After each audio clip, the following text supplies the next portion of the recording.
my channel.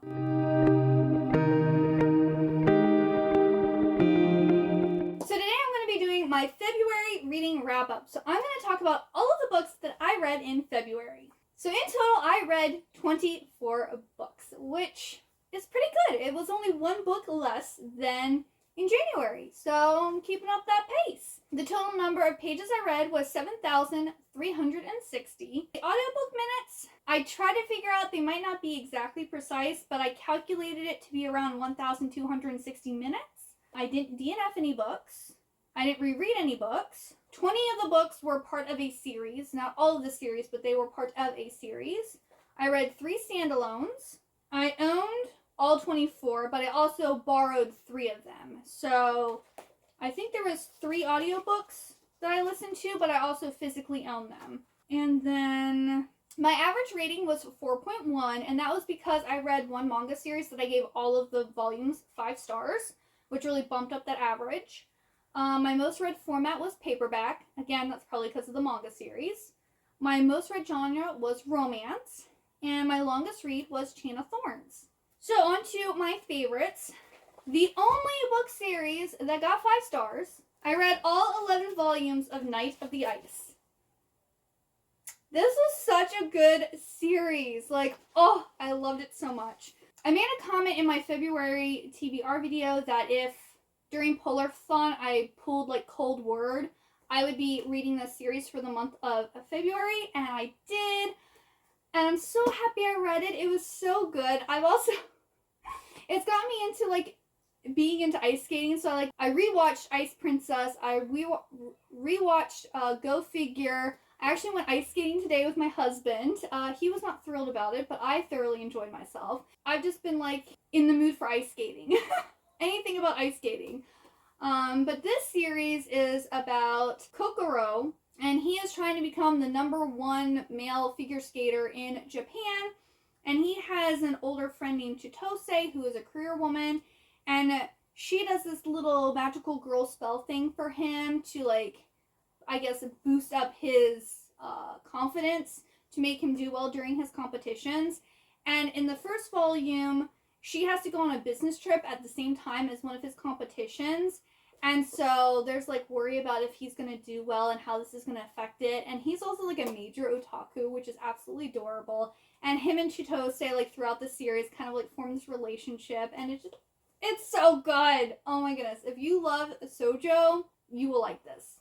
This is a sports romance, and I was here for it the entire time. Like, it's just so good. And then my second favorite read was my most anticipated release for 2023, which is Chain of Thorns by Cassandra Clare. This one I gave 4 stars. Me, like most other people, were kind of disappointed in this final series, or this final book. I mean, Chain of Iron, the second book, was just so good, and the ending was like such a bang, and it was just like, it was amazing. Where this one, I feel like clearly like James and Cordelia are supposed to be like our main characters. And we have all of these like main side characters.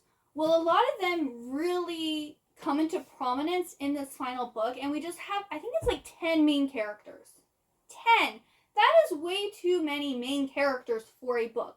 That's too many relationships happening. That's too much going on with all of these people. Like, it was just so chaotic. It wasn't able to focus as much on, like, the couples and the characters that I was really interested in and really wanted, like, development and, like, more from, because there was just too many characters. I couldn't really figure out what was happening until, like, this one specific thing is stated. I'm like, oh, so this is what's going to happen. This is going to be, like, the end of the story.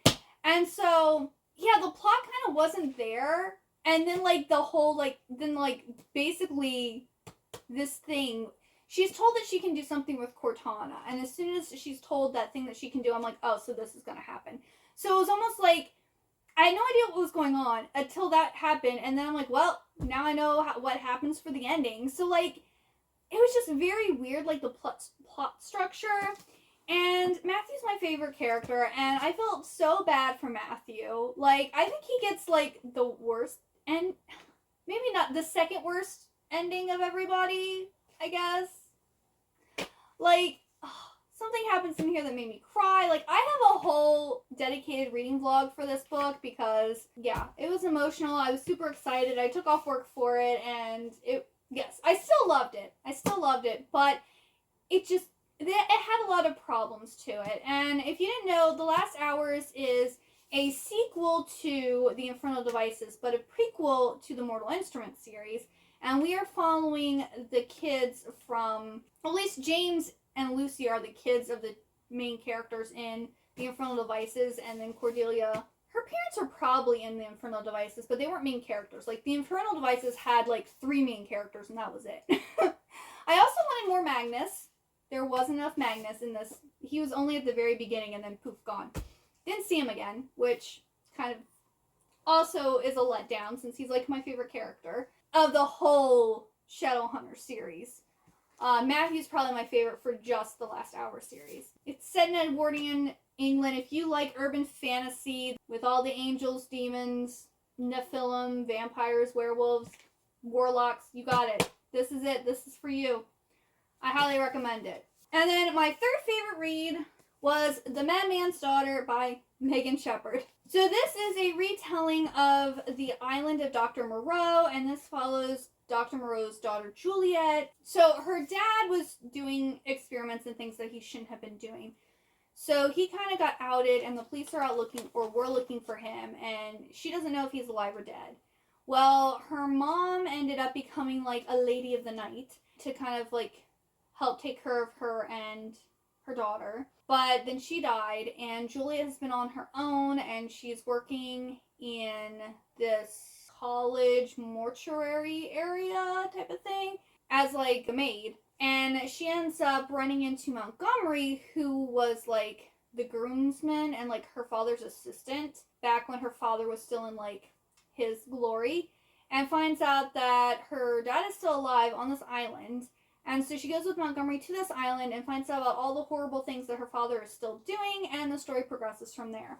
And it was just really good. And Montgomery, like his description, the way they described him, he sounded like John Smith from the Disney movie. And I had a huge crush on John Smith when I was younger. So yeah, I was imagining him, the blonde hair and the blue eyes, the entire time reading this.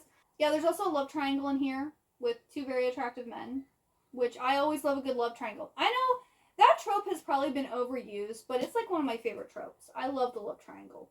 But yeah, I like this one. This was really good. Then I read Yellow Brick War by Danielle Page. This is the 3rd book in the Dorothy Must Die series.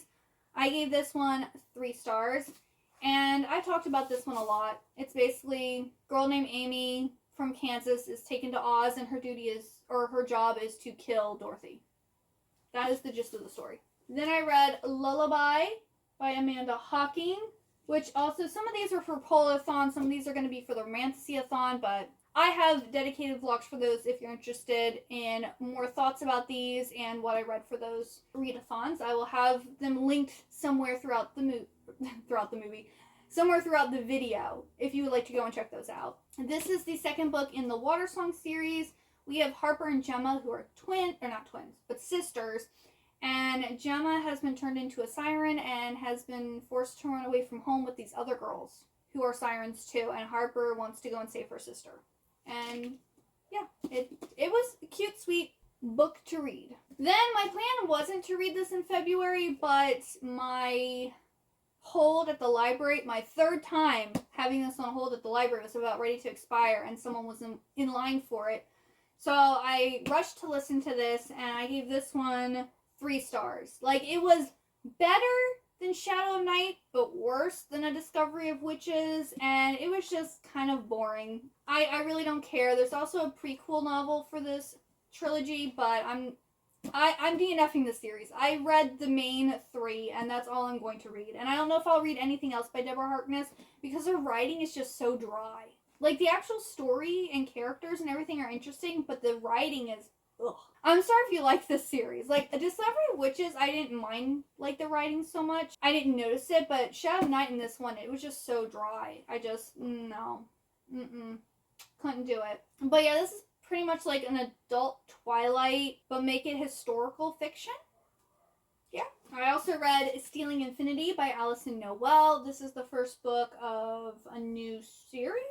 I don't know if it's going to be a duology, a trilogy, what it's going to be. But it's about this girl who is recruited to this time-traveling school. They're, like, going back in time to do things for the head of this, like, academy. And my gripes with this one was that the girl doesn't find out what she has been brought to the school for, like, what this school is for, until, like, 100 pages in.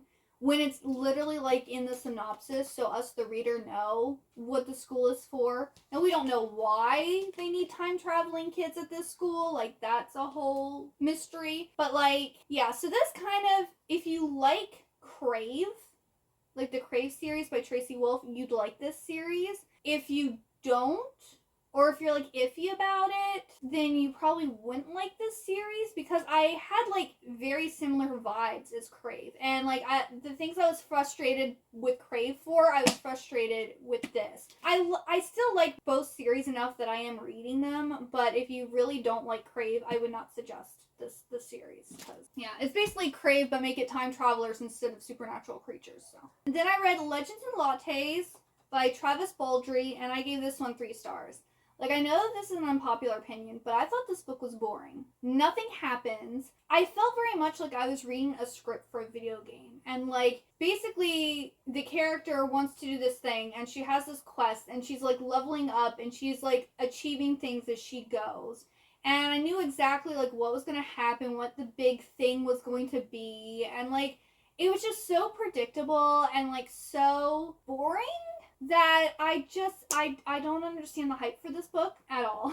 And I won't be reading anymore. I think Travis Baldree's coming out with, like, another cozy fantasy that's set in the same world, and I'm not gonna read it. The only thing I liked about this book was Thimble, the little ratkin. He was so precious. He was so cute. I love the scenes with him, but the rest of the book I was just like, okay, is anything gonna happen? And I know a lot of other people were saying, oh yeah, cozy fantasy, and they, like, mentioned, like, Emily Wilde. I recently read that one, and I really liked that one. So, but that one didn't feel like I was reading a video game script. Because Julie Kagawa has her trilogy, like the Shadow of the Fox trilogy, and that one feels like I'm reading a RPG video game script. Like, it's literally, like, she's forming her party, and, like, the people who are joining are, like, traditional, like, RPG tropes, and I was just like, and I have yet to get back to that series because, like, I play video games to play them.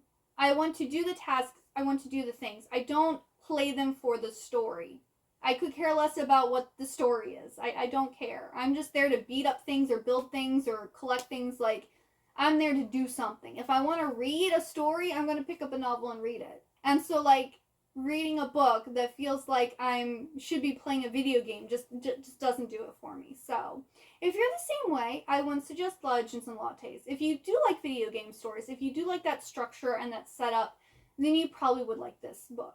Then I listened to Blood Scion by Deborah Filleti. I gave this one 4 stars. It was actually very good, but it's not for me. This is a very violent book that focuses on children during war being forced into being violent and being in war, and that's just not a topic I like reading. So there were multiple times while reading this where I did want to stop because I was getting very uncomfortable, which I think was the point of the book, was to make you uncomfortable, because this is about, like, colonizing and, like, racism. Big topics that, you know, people have been talking about, especially with Babylon stuff coming out, with it coming out last year. Like, it's a big topic. So if those are topics that you like reading about and you really want to think and, like, feel uncomfortable, this is a great story. But it was well written. I really liked our main character, Sloane.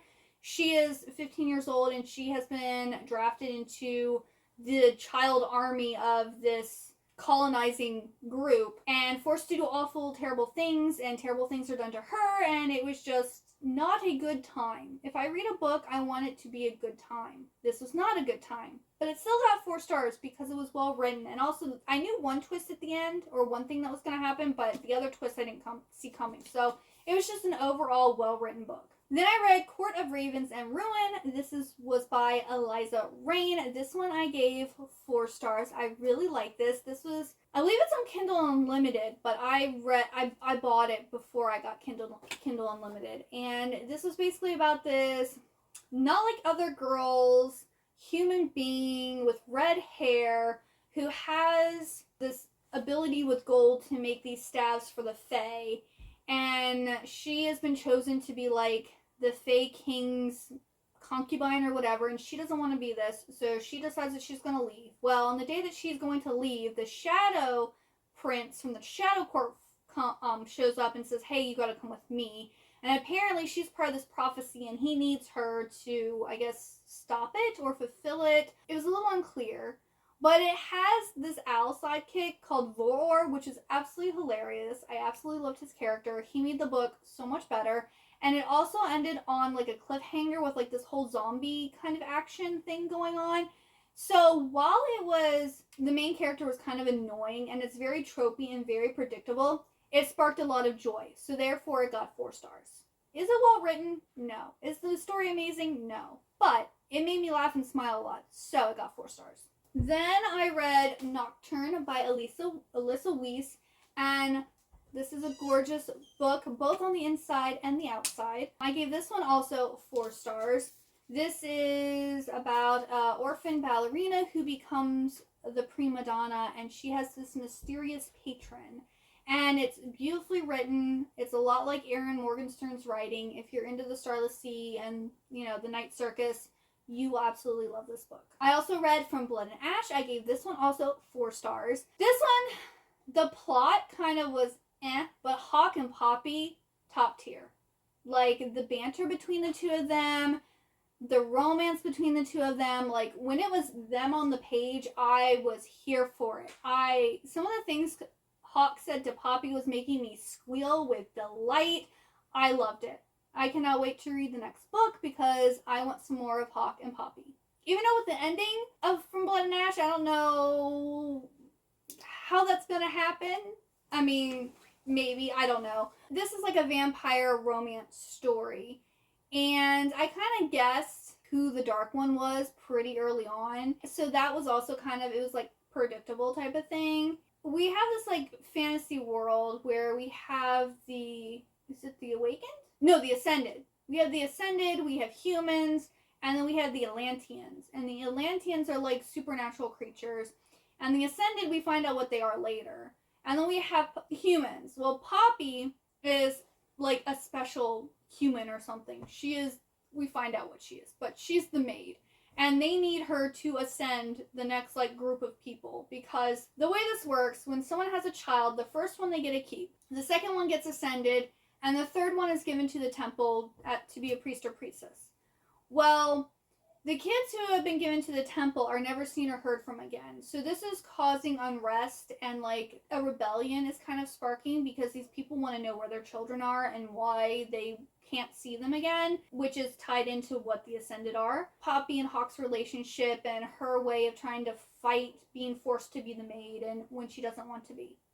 And it's good. But yet again, if you like plot in your stories, this is not for you. If you want it strictly for the relationship and the banter, it's for you. Court of the Vampire Queen by Katie Robert. I've talked about this in, I think, several vlogs of mine. I gave this one 3 stars. This one is basically a sex scene in every single chapter.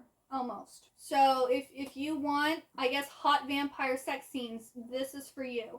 If you actually want a story, character development, stuff like that, this is not for you. There's also a lot of trigger warnings, so check those out before you read it. But basically we have this girl who is given to this vampire who's the last of his bloodline. And her dad wants her to basically feed him and bear his child. And then by having this child, her dad can take control of this vampire's bloodline. He has 2 guy friends who he has been in sexual relations with.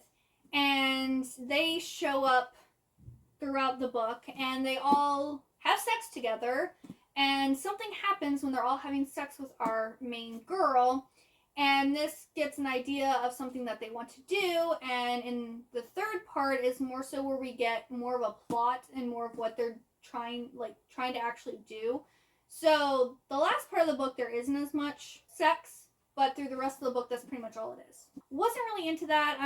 I've in the past read books where that's basically all the book is, and that's just not my thing. And if I'd known that this is what this book was, I wouldn't have picked it up either. Probably my least favorite read of the month. And then the very last book I read is actually over there next to my husband's, because I technically borrowed it from my husband, but we're married, so his stuff is my stuff is his stuff. But I read The Westing Game by Ellen Raskin, and I gave this one 2 stars.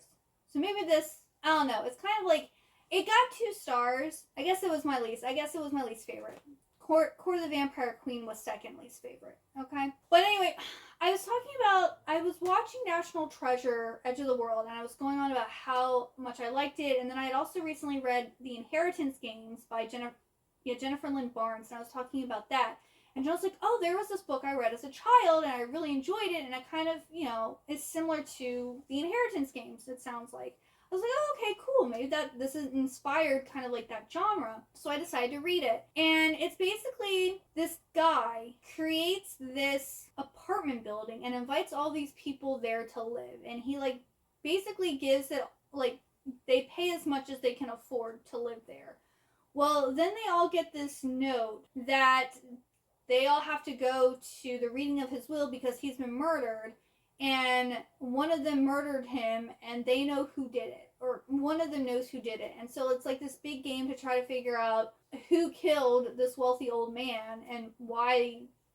They're all supposed to be related to him somehow, but, not everyone knows how they're related to him. And it wasn't good. Not only that, but they always said everyone's first and last name, every single time, which really annoyed me. And my husband goes, well, that's because it's a children's book. I was like, when you're a child, you don't need first and last names. No one had the same first name. It's different if, there was 2 Marys or something. But no. And it just, I don't know, it didn't flow very well. Of course, it is also a book from the 70s. I don't know if I've really ever read a book that I enjoyed from the 70s. I was sorry to hurt your feelings, honey, but I did not enjoy this book. I read it all. I did not enjoy it. I didn't feel like there was enough clues or hints or things to figure out what the big reveal was going to be.